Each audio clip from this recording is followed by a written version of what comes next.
In today's video, I'm going to teach you how to add account team members in Salesforce. This will help you efficiently manage your accounts by ensuring the right people have access and can collaborate effectively. Let's dive right in. First, you'll want to start by heading over to the Accounts tab in Salesforce.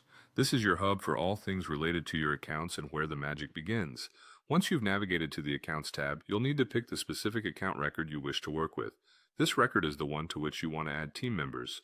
After selecting the account, look over to the right panel. You'll notice an option saying Show All. Click on this to expand the view and gain access to more detailed account information.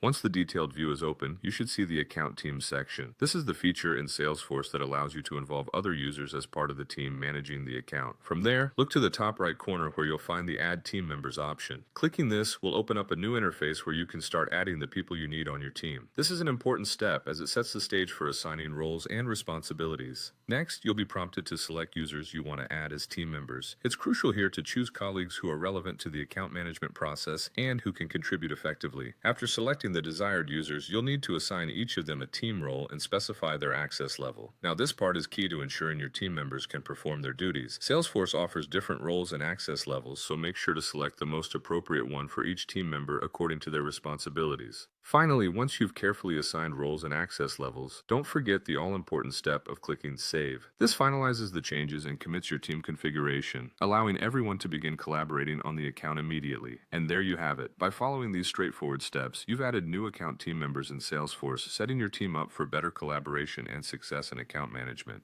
This capability can vastly improve efficiency and communication within your team, so make sure to revisit these steps whenever you need to make adjustments or add new members. Thanks for watching, and I hope you found this guide helpful. See you in the next tutorial.